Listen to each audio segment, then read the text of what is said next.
Well, in ministry, you want to care for your people well and make sure they feel loved by your church and by God. And so today on Practical Church Planting, we're going to share with you 7 ways to better shepherd the people at your church.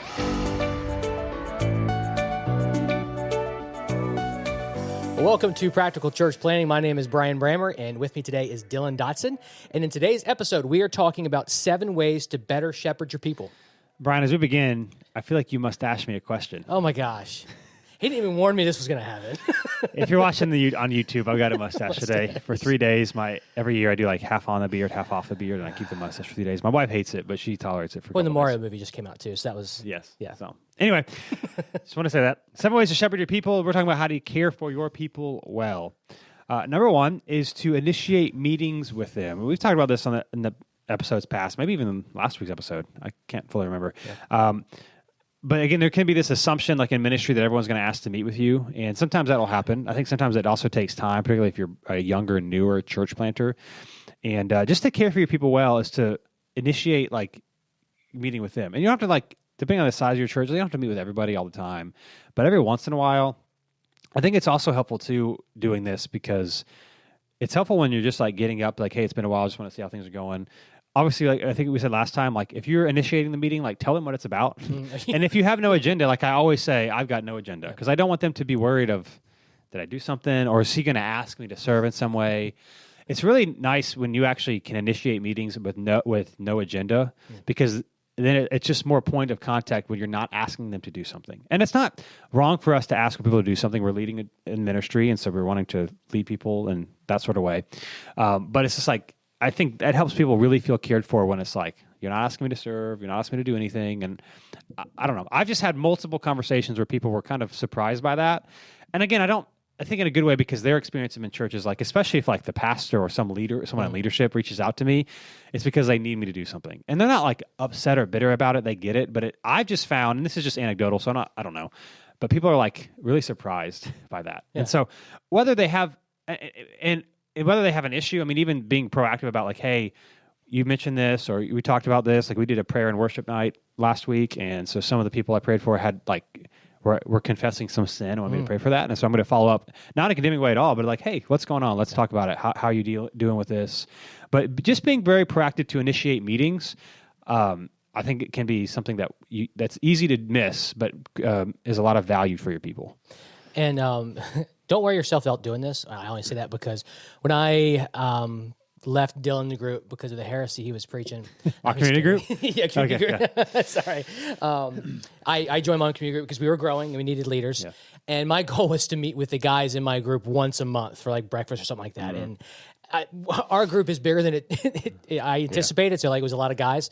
But my thing is, I really remember conversations that we've had, and we'll get to like how I remember those, later in the podcast.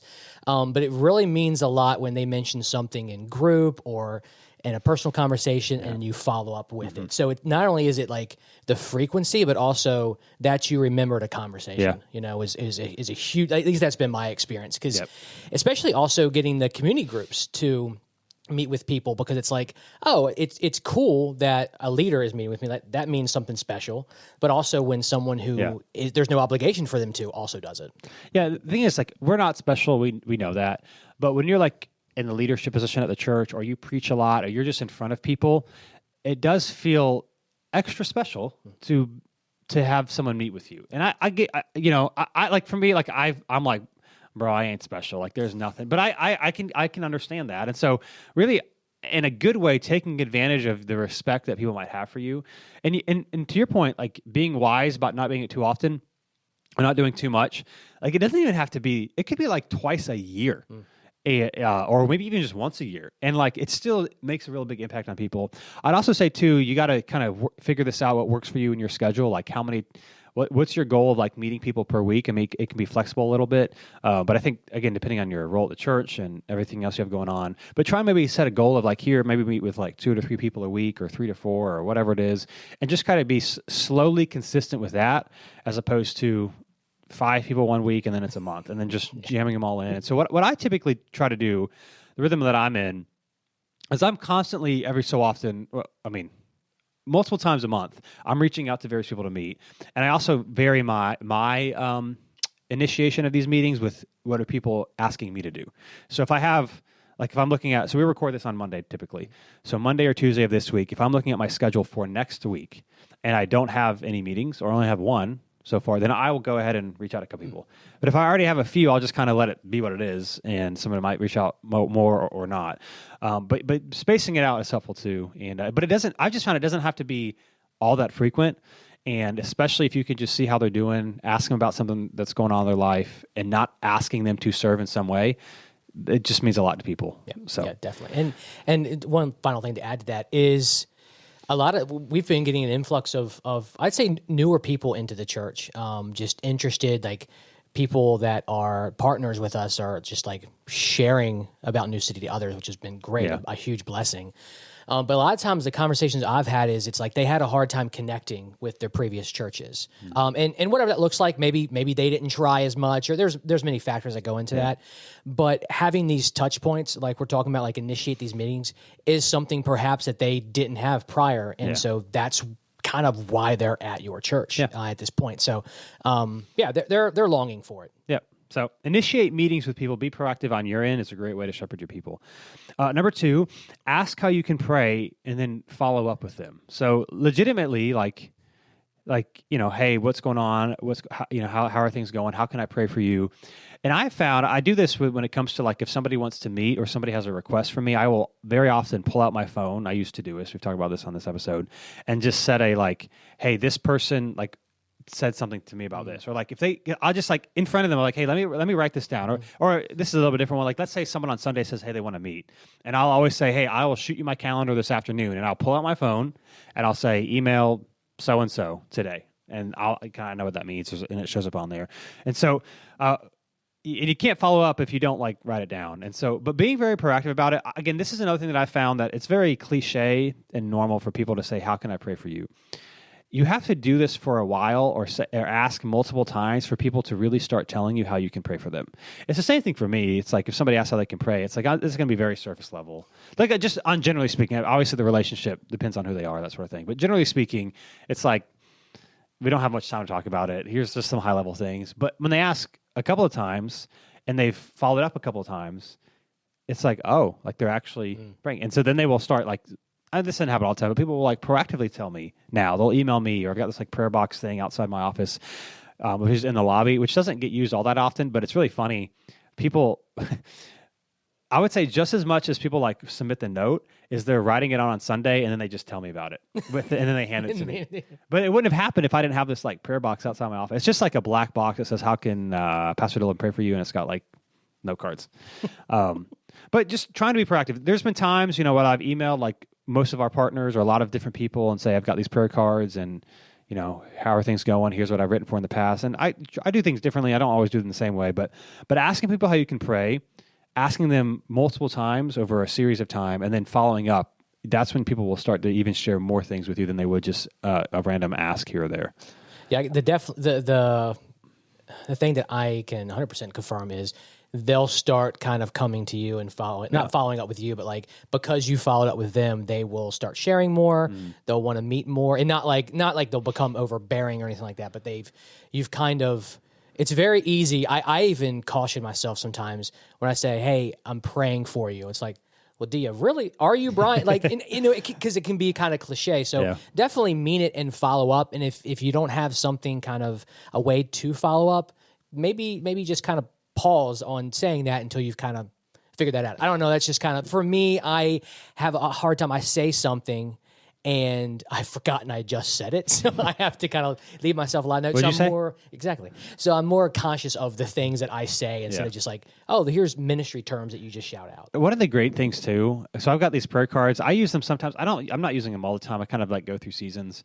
But when I have things written down that I'm praying for people, one of my favorite things to do is ask people how something's doing, and like they have like kind of I wouldn't say given up, but it's like a desire of theirs where they're not praying for it, and they're like, and I'm like, well, I'll pray for it for you even if you won't.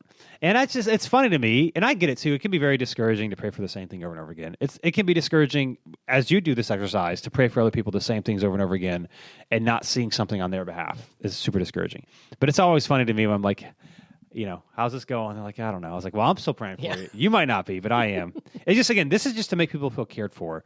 And so asking how you can pray, actually praying and following up is a really big deal. If you just ask every once in a while how you can pray for somebody and there's been no follow-up, and like, just don't expect, and it's fine, but just don't expect it to be, don't be discouraged if you're not getting that much stuff out of them, because it's just like when someone asks us to pray for us randomly, it's like, you're not going to get that deep unless it's like happens multiple times and you clearly know they've been praying for you. Yeah. Which leads us to number 3, is to set reminders to follow up. So what I'll do sometimes if somebody shares something with me, I'll often set a reminder for a week from that day. So like Tuesday or Wednesday or Thursday of next week, unless it's like a thing that's like happening in a month or whatever. But it's like, if this is like a general, hey, I'm dealing with this, or this person died, or I'm having this issue, I'll often a week from then just set a reminder on my to-do to text or email, or that's typically what I do, because I don't want to wait till I see them again because I might forget. But how I communicate depends on the relationship and that sort of thing. But I will say, hey, how is this thing going? And it's not that I know it's necessarily praying about it every day. And it maybe feels like cheating a little bit, I don't know, to be like, well, why don't you just organically remember? But you can't remember everything. And regardless, the fact that you went out of your way to ask them about something that they were probably not thinking, you were, especially if it's not something that they need something to be followed up with. So like, yeah. So just setting a reminder on your calendar, or for me, I used to do this with a due date on it. And it's like, on this day, follow up about this thing. It just makes a big difference. So part of this prayer thing is you have to set reminders to follow up, or you probably will forget it. There was one time, so someone in our community group shared about a test they were taking to see if they can get into school or grad school, something like that. So it was a big deal. And of course, I can pray that, she'll recall the information, all that kind of stuff. It's not like God's going to come down and take a pencil and take the test for her. Yeah. But it was funny, we were talking, and then I got an alarm, I think, on my phone that said, ask so-and-so about the test while I was talking to her. And so, like, the fact that I looked that up and I was like, oh, how was your test? Like, it was almost like you would think, oh, you need reminders. Like, no, it showed them intentionality. Yeah. Like, wow, he wrote that down because he probably wouldn't remember, just like, no one else would. And that kind of, I don't know, I think I was kind of surprising, but like, it's okay if it's not organic, because, I mean, let's be honest, there are a lot of things that may, especially if you're married or you're close to your family and you forget a birthday or anniversary, doesn't mean you don't love them. Yeah. But, it's just the nature thing. Our minds are just competing with so much other stuff right now. Yeah, I found one of the most impactful things that you can do. Part of this is just my story, losing, when my dad died at 19 and how he died was like, I'll put a note on my calendar for a year anniversary, like the first year anniversary of somebody's passing away, and reach out to them on that day. And they're just profoundly moved by it, because it's like, you remembered. And of course, they probably know this too. It's not that you remember the day, it's because you wrote it down.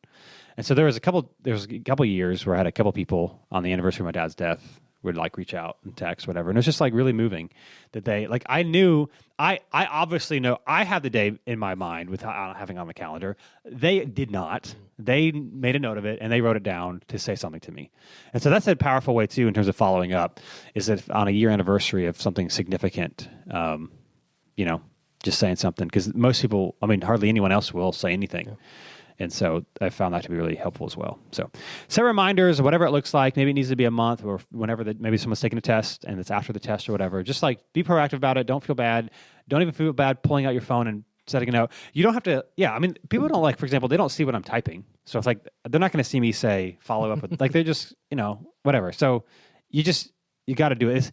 This is not a talent. This is a skill. So in fact, this morning before I did this, I was working on my next week's Best Minute newsletter, DylanDotson.com, if you want to get it. And one of the thing I was talking about is the difference between a skill and a talent. Talent is something you're born with. Skill is something you develop. Mm-hmm. And we so often say people are just talented when it was actually skill. Mm-hmm. Because talent makes it easier to be like, well, I can't do that. And it's like, no.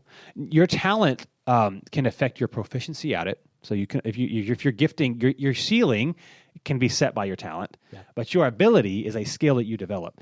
And so even like when it comes to like reminding to follow people, like it's not like some people are good at this and some people aren't.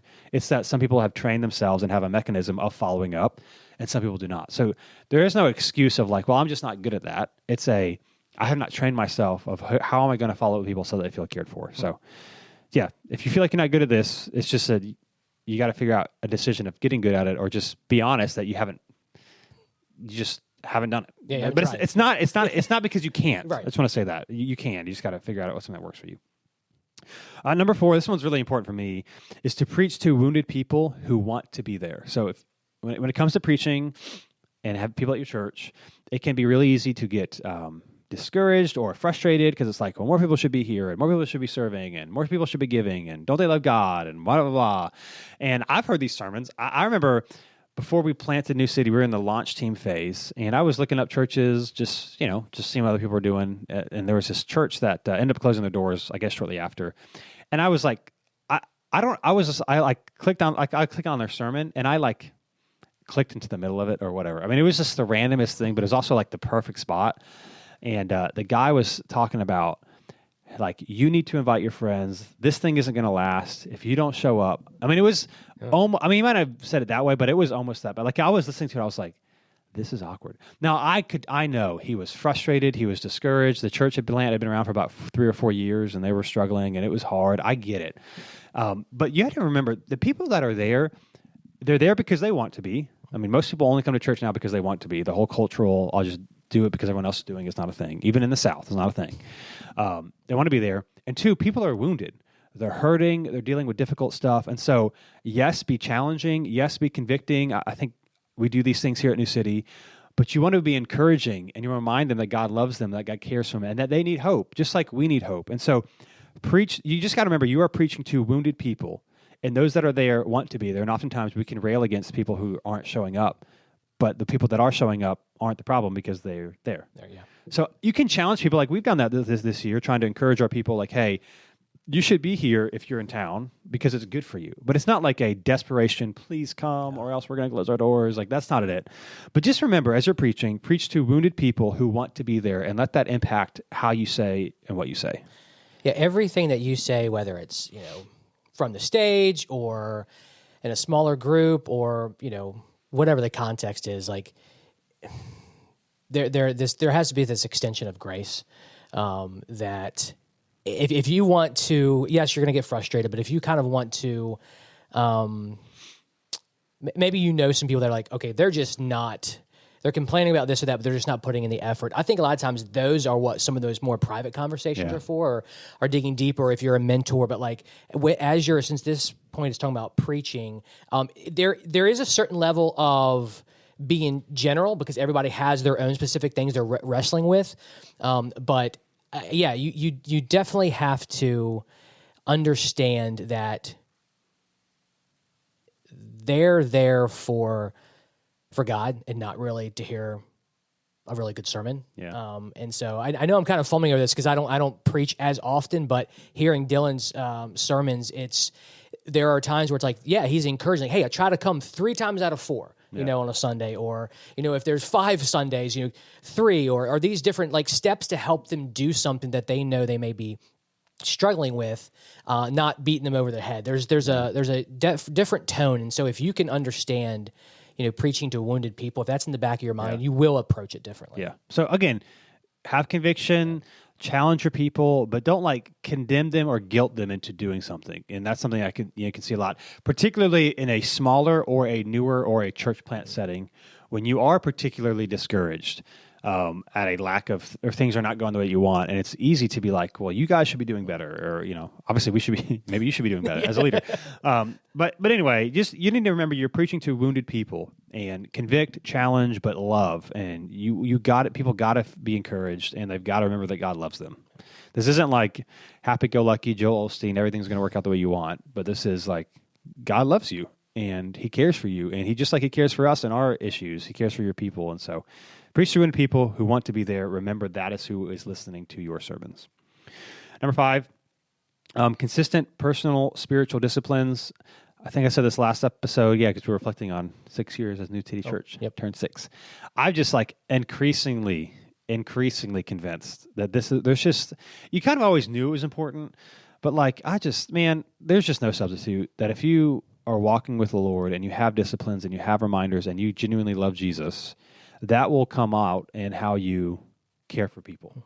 Now, hear me. The challenge is sometimes you have good disciplines and you're just in a dry season and you just feel like God's distant And that is particularly discouraging when you are having consistent, regular practices. But generally speaking, if you have regular practices, more often than not, you're going to be closer to the Lord than if you didn't do them. As a side note, yesterday we had a guy who, you know who this is. He was part of New City for almost from the beginning. I mean, for a long time. Moved to Atlanta and then came back. And he was gone for a year and a half. And after one of the services on Sunday, he's pretty, just honest. He goes, "How did he say it? Oh man, he said, Dylan, you're a better preacher than I remember." It's like, oh, thanks. What he meant to say is, I think you've improved. And I was like, I appreciate it. I was like, I hope so. I mean, I try to get better. I've gotten coaching since he was gone. Like, I really do. Just like wasted money. Yeah.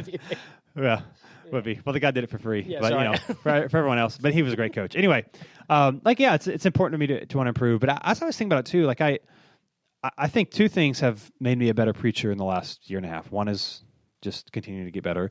But two is like I've gotten way more consistent and prioritizing, that's a better word, of just my regular spiritual rhythms. And I even think it comes out in how you preach. Like if you actually believe this and you've actually impacted by it and like God's been working in your life, like you can't help but also preach in those ways, if that makes sense. So I don't know. I'll let it say consistent spiritual practices, disciplines. Like it's so easy when we get quote unquote busy. It's like, well, I'll just skip it today and I'll just skip it tomorrow. We've been talking about recently my jump roping. Yep. And my thing is today, it's just like identity and what you say about yourself. Like for me, one of the things I'm thinking of is like, I'm just someone who exercises every day. Like I just do it. Now that really means like 5 to 6 days a week right now for me. But like, but I exercise every day. And the same thing for my spiritual disciplines. Like I do X, Y, and Z. Like I do something every day. And it's not a legalistic thing. Like it's not the end of the world if I miss a day, but it's like, instead of like, it's just like things will be pushed back or things will be altered around this as opposed to, well, this isn't my job, quote unquote, or it's not like getting a task, so I'll just do it tomorrow. That's a lot. I feel like I've said a lot there, but consistent spiritual disciplines will impact how you care for other people. Yeah. I don't really have much to add there, so don't want to waste your time. Number 6. No, I echo everything. Yeah. I'm trying to get into spiritual disciplines. Is it something that I struggle with? Not even just spiritual discipline, just a rhythm. Yeah. Just the way my brain is working and stuff. So Dylan's been encouraging me to do that in certain aspects. And you can when you do it, you can tell a difference. So like, yeah, and it's without like a shadow I mentioned this a couple weeks ago again with the jump roping, the TED Talk I was listening to. He's like, about you just exercise every day, not like go to the gym 3 days a week, because then you give all these excuses. Well, I double up this day. Like it's just something you do, and it's something that's really, really important. As a side note, at our elder meeting this morning, we were talking about this because prayer and fasting, that sort of things. One of the guys was like, he was reading this article. He's like, of all places, Christianity Today. Yeah, I don't know why that sounds weird to me. And so it's obviously a Christian publication. It was like these two professors talking about like if daily Bible reading is like overrated or should be more communal or whatever. And it was like they didn't structure the article very well, but it's like talking about how like guys in college, like 18-year-olds, freshmen in college, how like read their Bibles every day, but like they're still not like know very much, or they don't feel very deep or whatever. And first of all, it's like they're 18. So, I mean, how deep, how much are you going to, and I'm not discrediting being 18. You can do a lot of stuff. I think our culture should put more on 18-year-olds. They're not children, but like you also haven't lived that long and you haven't been walking with the Lord that long. And it's like, it's not a dichotomy. It's not like maybe reading the Bible every day is not the end all be all, but it's not a negative thing. Right. Like you can add it to other disciplines, or like Tim Keller recently, a couple months ago, anything he says on Twitter, everyone just gets mad at everything he says. It's funny to me. I don't know why. But he talked about how important daily Bible reading is. And I don't know if it was just for ministers or for just people in general. Like if you want to, and people are like, well, what about before Gutenberg Press and blah, blah, blah, blah. And like, they couldn't read the Bible. And what about all the people that are illiterate? And he was just saying like, yes, they couldn't. However, before everyone had their own printed Bibles, like committed Christians did a lot of things that you don't want to do. I mean, the early church would fast twice a day or twice a week. I mean, they would do for example, people would show up to church every Sunday. Like how many, like prioritize it, not just because they're out of town or they're vacation, but like they were there unless they had something else going on. It was a priority. And so he was like, there's a lot of things that we no longer do that was actually harder than actually reading your Bible every day. Yeah. But anyway, this morning we were just talking about like, you never read your Bible. Like it's not the end all be all, like a personal reading your Bible, but it's never a negative thing. Like praying is never a negative thing. And so whatever it is, you just got to be consistent, find different things, but have a rhythm of being with Jesus so that you can help others. And just as a side note, as a leader, what you do will impact other people. people will do what you do. Whether or not, and he's saying you don't have to talk about it that much. It's the same thing with like healthy people or like whatever. It's like just being around someone who does these things, even if they're not always talking about it, will encourage other people to do those things as well. So. Reminds you of that. Remember the Titans quote: "Attitude reflect leadership." Remember that? I don't remember. I have a bad job remembering movies. Well, you hadn't seen The Princess Bride. I have not. I'm gonna throw you under the bus there. He used an example twice in the past like 2 months. Yeah, and he hadn't seen the movie. He cheated and just saw like the 5 minute, the clip of the thing I was going to use. The cliff notes of the cliff I notes. watched the 5 minute clip that I was referencing yesterday. Yeah, it was a good example. I didn't know any of the characters' names or anything. I think that actually made it this better. This guy and that guy did this thing. Yeah, but I think people that had saw it, I think people that haven't saw it, like it was like, what is he saying? But if you had seen it, I think it was probably funny. Yes, it was funny.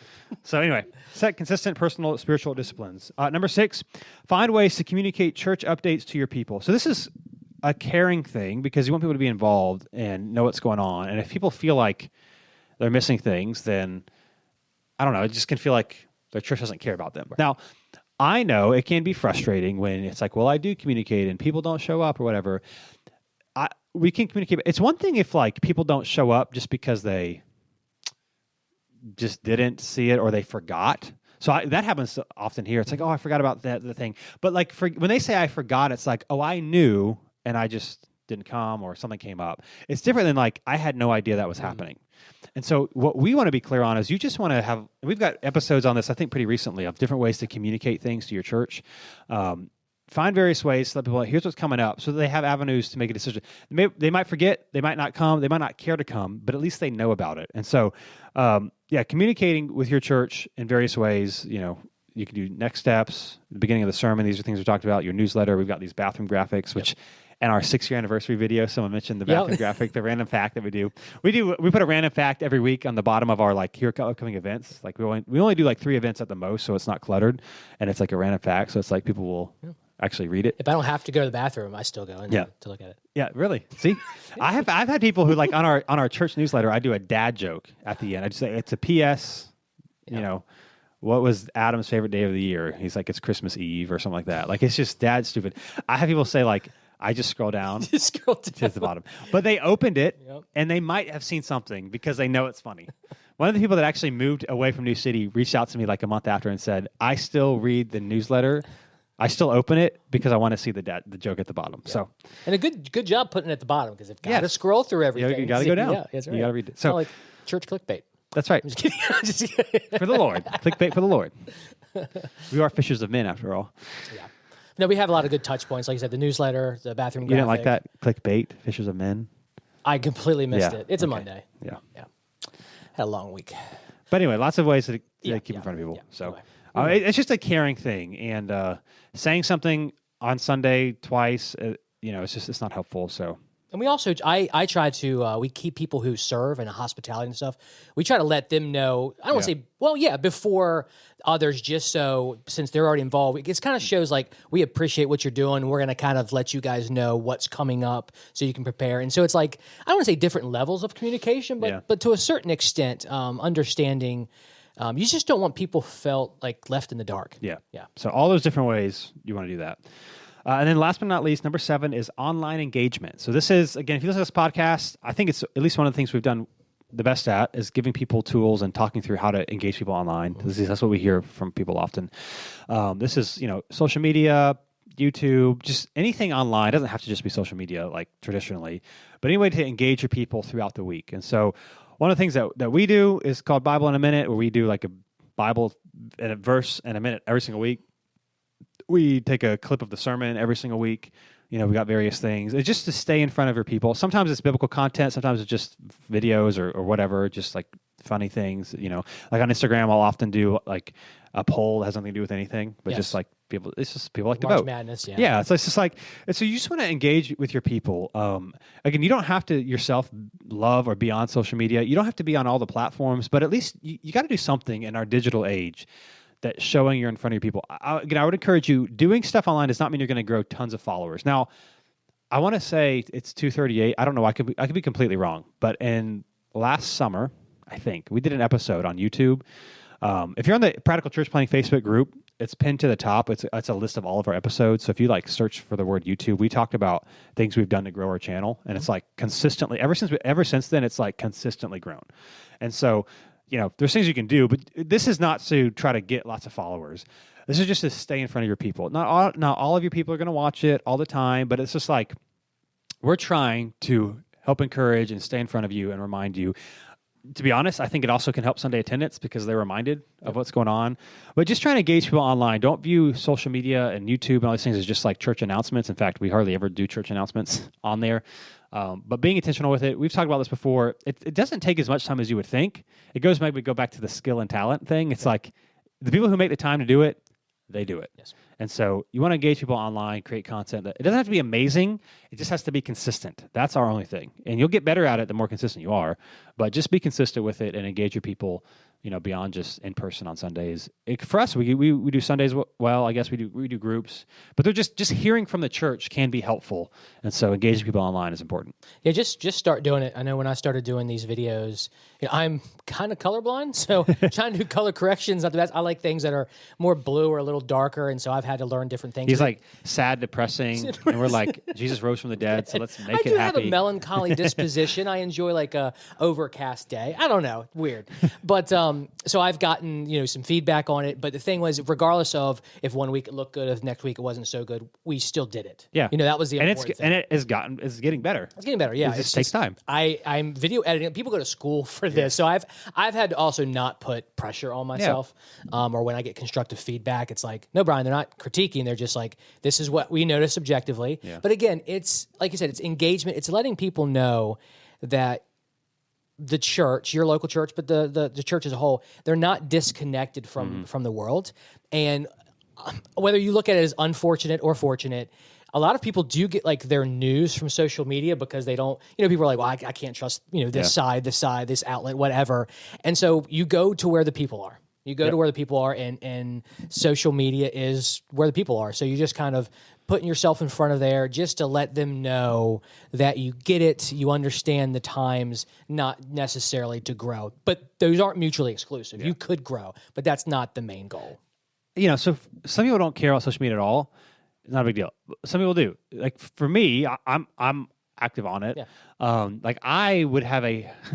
This sounds bad, but like just personally, it's just my conviction. Like I would have a really hard time if I was working a non-church job, looking for a church, and I went on their Facebook or Instagram or YouTube, and it's like all it was their sermon. I'd be like, man, like to me, it doesn't seem like you care enough to engage your community. And I get it. When you post stuff online, it's not like everyone in the community is watching it, but it's just like you're trying. Yeah. And like I want to see my church try. And so that would be my encouragement. Like now if you don't care about social media, you would like, I would never check it. That's great. But if you don't care about social media and a church is active, it's like whatever.